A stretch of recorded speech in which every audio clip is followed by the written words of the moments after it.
ಕೆಲವೊಂದಿಷ್ಟು ವಿಶೇಷ ಪ್ರಕಟಣೆಗಳು ಏನಪ್ಪಾ ಅಂತಂದ್ರೆ ನಾವೆಲ್ಲರೂ ಕೂಡ ಇವತ್ತಿನ ಒಂದು ತಾಂತ್ರಿಕ ಟೆಕ್ನಾಲಜಿ ಯುಗದೊಳಗೆ ನಾವೆಲ್ಲರೂ ಕೂಡ ಜೀವಿಸ್ತಾ ಇದ್ದೀವಿ. ಅದರ ಜೊತೆಯಾಗಿ ಇವತ್ತು ಕಳ್ಳತನ ಅನ್ನೋದು, ಥೆಫ್ಟ್ ಅನ್ನೋದು ಎಲ್ಲಿಗೆ ಬಂದು ನಿಂತಿದೆಯಪ್ಪ ಅಂತಂದ್ರೆ, ನೀವು ಇಲ್ಲೇ ಇದ್ದೀರಿ, ನಿಮ್ಮ ಬ್ಯಾಂಕ್ ಅಕೌಂಟ್ ಒಳಗೆ ದುಡ್ಡು ಐತಿ, ನಿಮ್ಮ ಮನೆಯೊಳಗೆ ಸಾಕಷ್ಟು ಆಭರಣ ಐತಿ, ಬಟ್ ನಿಮ್ಮ ಬ್ಯಾಂಕ್ ಅಕೌಂಟ್ ಒಳಗೆ ಇರ್ತಕ್ಕಂಥ ದುಡ್ಡು ಆಗಲಿ ಅಥವಾ ನಿಮ್ಮ ಮೊಬೈಲ್ ನಲ್ಲಿ ಇರ್ತಕ್ಕಂಥ ಡೇಟಾ ಆಗಲಿ ಎಲ್ಲವೂ ಏನಾಗ್ತಾ ಇದೆಯಪ್ಪ ಅಂತಂದ್ರೆ ಒಂದೊಂದು ಲಿಂಕ್ಗಳ ಮೂಲಕ, ಒಂದೊಂದು APK ಫೈಲ್ಗಳ ಮೂಲಕ ಏನಾಗ್ತಾ ಇದೆಯಪ್ಪ ಅಂತಂದ್ರೆ ನಮ್ದು ಡೇಟಾ ಥೆಫ್ಟ್ ಆಗ್ತಾ ಇದೆ, ಅಕೌಂಟ್ ನಲ್ಲಿ ಇರ್ತಕ್ಕಂಥ ದುಡ್ಡು ಹೋಗ್ತಾ ಇದೆ. ಯಾವ ತರ ಎಲ್ಲ ಹೋಗ್ತಾ ಇದೆ ಅಂತಂದ್ರೆ, ಇವತ್ತೆಲ್ಲವೂ ಕಾಮನ್ ಆಗಿ ಬಹಳಷ್ಟು ಜನರಿಗೆ ಎಲ್ಲ ವಾಟ್ಸ್ಆಪ್ ಗ್ರೂಪ್ ಒಳಗೆ APK ಫೈಲ್ ಬರತ್ತಾ ಗೊತ್ತಿದ್ರಿ. APK ಫೈಲ್ಗಳನ್ನ ನೀವು ಏನಾದ್ರೂ ಕೂಡ ಕ್ಲಿಕ್ ಮಾಡಿದ್ರಿಪ್ಪ ಅಂತಂದ್ರೆ ನಿಮ್ಮ ಮೊಬೈಲ್ ಅಲ್ಲಿ ಇರ್ತಕ್ಕಂತಹ ಡೇಟಾ ಥೆಫ್ಟ್ ಆಗ್ತದ. ಒಂದೇದು. ಎರಡನೇದು ಏನಂತಂದ್ರೆ, ನೀವು ಏನಾದ್ರು APK ಫೈಲ್ ಕ್ಲಿಕ್ ಮಾಡಿದ್ರಿ ಅಂತಂದ್ರೆ ನಿಮ್ಮ ಮೊಬೈಲ್ ಒಳಗೆ ಒಂದು ಅಪ್ಲಿಕೇಶನ್ ಇನ್ಸ್ಟಾಲ್ ಆಗಿ ಹ್ಯಾಡ್ ಆಗ್ತದೆ. ನಿಮಗೆ ಬರ್ತಕ್ಕಂಥ ಪ್ರತಿಯೊಂದು OTPಗಳು ಕೂಡ ಫಾರ್ವರ್ಡ್ ಆಗ್ತಾ ಇರ್ತಾವ, ಬಟ್ ಯಾರಿಗೂ ಗೊತ್ತಾಗೋದಿಲ್ಲ, ನಿಮಗೆ ಗೊತ್ತಾಗೋದಿಲ್ಲ.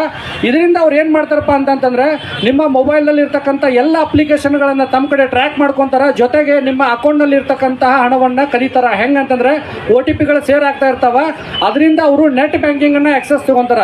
ಅದಕ್ಕೆ ಮೊಬೈಲ್ಗೆ ಬರ್ತಕ್ಕಂಥ ಪ್ರತಿಯೊಂದು APK ಫೈಲ್ಗಳನ್ನ ಅಥವಾ ಅನ್ನೋನ್ ಲಿಂಕ್ಸ್ ಅನ್ನ ಕ್ಲಿಕ್ ಮಾಡಬೇಡಿ.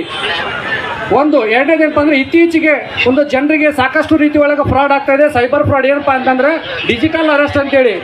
ಡಿಜಿಟಲ್ ಅರೆಸ್ಟ್ ಅಂತಂದ್ರೆ ತಮ್ಮ ಮೊಬೈಲ್ಗಳಿಗೆ ತಮ್ಗೆ ಕರೆ ಮಾಡ್ತಾರ. ನೀವು ಒಂದು ಮ್ಯಾಟ್ರಿಮೋನಿಯಲ್ ವೆಬ್ಸೈಟ್ ಆಗಲಿ ಅಥವಾ ಒಂದು ಯಾವುದೋ ಒಂದು ಪ್ಲಾಟ್ಫಾರ್ಮ್ ಒಳಗೆ, ಅಮೆಜಾನ್, ಫ್ಲಿಪ್ಕಾರ್ಟ್ ಒಳಗೆ ಒಂದು ಡ್ರೆಸ್ ಅನ್ನು ಆರ್ಡರ್ ಮಾಡಿರ್ತೀರಿ, ನಿಮ್ದು ಅಡ್ರೆಸ್ ಅನ್ನ ಕೊಟ್ಟಿರ್ತೀರಿ, ಯಾವುದೋ ಮಾಲ್ಗೆ ಹೋಗಿರ್ತೀರಿ, ಅಲ್ಲಿ ಕೂಡ ನಿಮ್ಮ ಅಡ್ರೆಸ್ ಅನ್ನ ಕೊಟ್ಟಿರ್ತೀರಿ.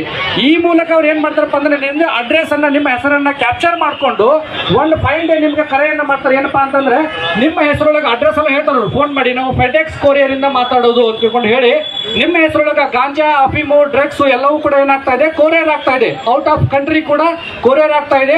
ಅದಕ್ಕೆ ನೀವು ಇಲ್ಲಿಗಲ್ ಆಕ್ಟಿವಿಟೀಸ್ ಒಳಗೆ ನೀವು ಪಾರ್ಟಿಸಿಪೇಟ್ ಆಗಿರಿ.